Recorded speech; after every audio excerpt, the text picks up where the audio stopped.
Voilà, ma formation à Tahiti est finie. J'ai dit au revoir aux derniers enseignants hier. J'ai fini mes 5 publics de stage. Et donc là, je prends un dernier week-end tranquille sur Tahiti avant de rentrer sur Paris. Et donc, c'est un peu le moment de partager avec vous pourquoi, en fait, tous les côtés que je trouve très frustrants dans la formation. C'est exactement à ce moment-là que je me sens frustrée de la formation, au moment où les gens sont partis parce que on a passé 2, 3 jours avec les gens, on a retourné des paradigmes, on est allé chercher des préconceptions, on leur a donné des nouveaux outils, etc. Sauf que, en fait, on reste dans le on reste dans le théorique, même si on fait préparer des séances, des choses comme ça, des outils concrets. Les gens, ils vont retourner, les enseignants ici, ils vont retourner dans leur salle de classe, devant leurs élèves, et ils seront tout seuls. Et en fait, je sais pas, c'est complètement intégré que ce soit normal que quand on voit un nouvel outil, il faut qu'on l'intègre tout seul dans sa salle de classe, sans aide, sans rien. Enfin, il n'y a pas de service après-vente en fait sur les formations d'éducation nationale, jamais.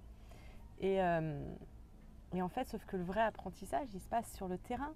Donc il se passe la semaine prochaine, quand les enseignants seront en classe, qu'ils essaieront d'en mettre en place des nouvelles choses, et moi je ne serai plus là. Je serai en métropole, et eux, ils n'auront aucun moyen de me joindre. Alors bon, ça c'est vraiment un constat que j'ai fait il y a longtemps, ce côté one-shot, et puis après on est censé se débrouiller. En fait, ça ne marche pas, et après on se demande pourquoi les gens ne changent pas leur pratique, pourquoi l'école ne change pas. En même temps, on ne donne pas les moyens aux gens. Enfin, je veux dire, il faut surinvestir, il faut aller trouver des gens, il faut vraiment... on est vraiment tout seul dans sa classe quand on veut changer les choses. Alors j'ai essayé plein de choses. Déjà quand mais c'est compliqué. Parce que la formation, c'est du financement public. Et le financement public, on a le droit de faire de la formation. Et la formation, elle est sur le modèle de l'enseignement simultané. Donc c'est moi qui parle et les enseignants qui écoutent. Il y a même des fois où je dois faire des projets, où je dois faire semblant de dire que en fait, c'est moi qui parle tout le temps. Et derrière, en fait, je les fais travailler sur des choses et je leur fais travailler les conceptions parce que sinon, on me dit non, c'est pas de la formation, vous les faites parler. Alors voilà, donc bon, on est un peu coincé avec ce mode de l'enseignement qu'on trouve un peu dans le monde de la formation.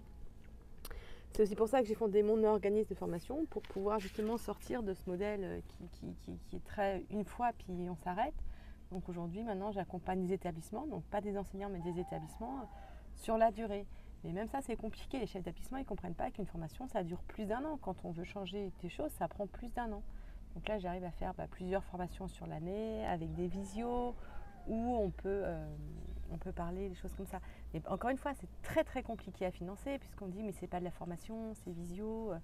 Voilà, en fait, le monde de la formation professionnelle n'aime pas du tout le mot d'accompagnement. Donc la formation, c'est ce qu'on fait tout seul, donc ça, on a le droit de financer. Mais l'accompagnement qui est là où se place le véritable changement, en fait, ça, c'est pas finançable, on n'a pas le droit d'en faire.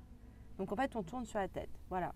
Donc bon, je suis en train de réfléchir. Je pense que j'ai un petit peu fait le tour de ce qu'on peut faire avec la formation professionnelle et ce modèle très 19e siècle, dans lequel je ne me retrouve pas et dans lequel je n'arrive pas à faire avancer les gens autant que je voudrais. Donc je suis en train de réfléchir à autre chose. Je pense que je vous en dirai, j'ai des idées, mais je suis encore en train d'y réfléchir. Je ne sais pas ce que ça va donner. Je vous en parlerai le jour où je vais me donner.